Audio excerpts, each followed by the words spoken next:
কে? Doctor Dipayan.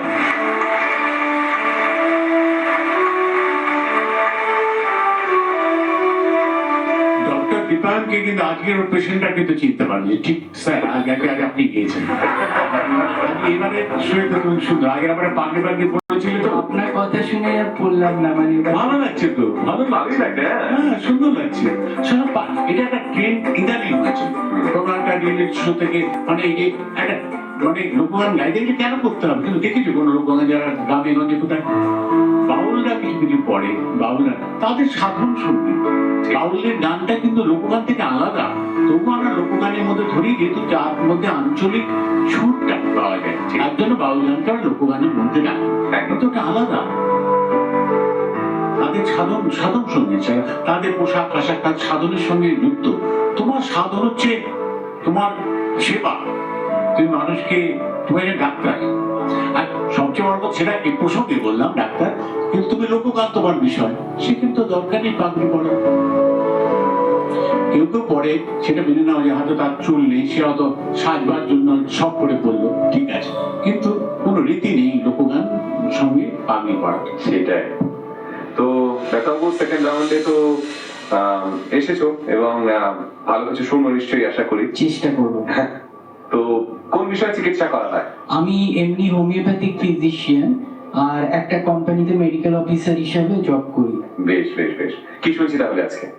আমি আমায় ডুবাই লিরে আমায় ভাষায় লিরে, যেটা গঙ্গা ছায়াছবি সলিল চৌধুরীর যেটা ভার্সন, ওটা চেষ্টা করছি। শুনি শুনি।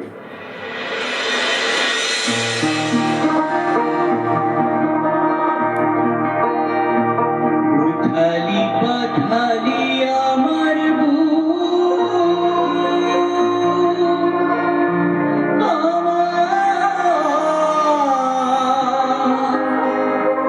মনেতে নাই সুখ রে, আমায় ডুবাইলি রে, আমায়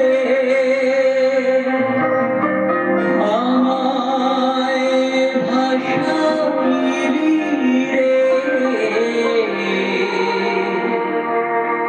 অথই দরিয়ার বুঝি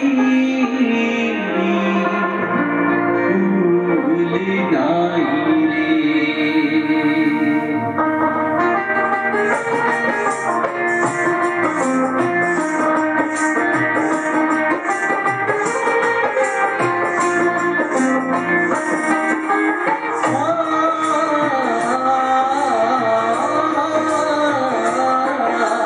ফুল নাই, সীমা নাই, অথই দরিয়ার পানি,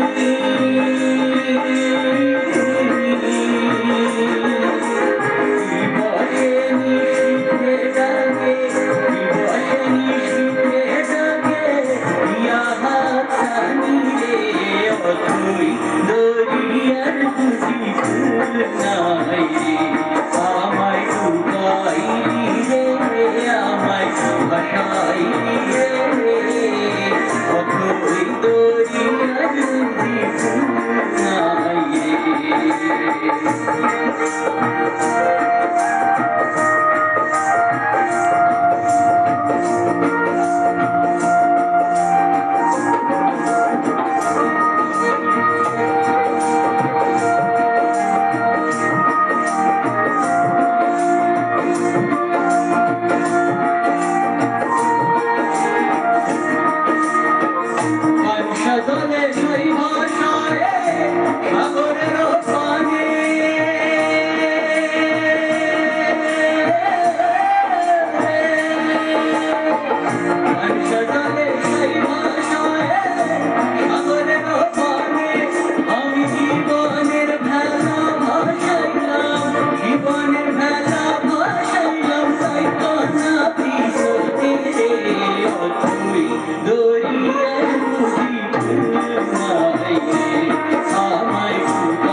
গেত, খুব ভালো গেত।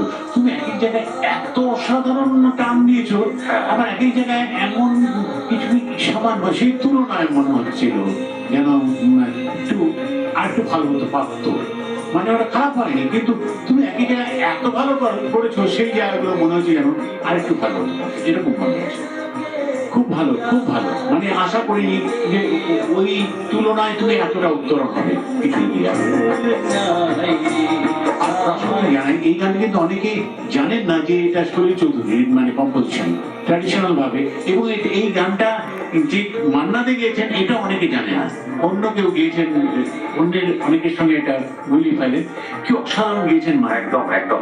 আর সেই প্রসঙ্গে আজকে জানাই, এই বছর সলিল চৌধুরীর শতবর্ষ।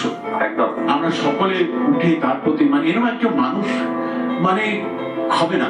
রবি ঠাকুরের পরে আমরা সলিল চৌধুরীকে পরিপূর্ণ একজন সঙ্গীতকার হিসেবে পেয়েছি, যে গান লিখেছেন, সুর দিয়েছেন, এবং আরেকটু আলাদা করে বলা যায় শুধু কথা এবং সুর নয়, সলিল চৌধুরী একমাত্র মানুষ যে তার সঙ্গে যে সুর সংযোজন, যেটা অ্যারেঞ্জমেন্ট বলি আমরা আর কি, সঙ্গীত আয়োজন যেটাকে বলি, সেটা এত সুন্দর। উনি একজন মানুষ যে আমাদের ভারতবর্ষে যে তার সমস্ত টোটাল ব্যাপারটা উনি করেছেন। তার সঙ্গে গান ছাড়াও আমরা তার যে অন্যান্য সঙ্গীত আয়োজনের জায়গাগুলো, ইন্টারভিউ গুলো, প্রেলিউড গুলো আমরা গুনগুন করি, এত সুন্দর তার এরকম একজন মানুষ। আজ শতবর্ষ, এবং আজকের এই আসরে তাকে আমরা একদম একদম। তোমার গানের মধ্যে দিয়ে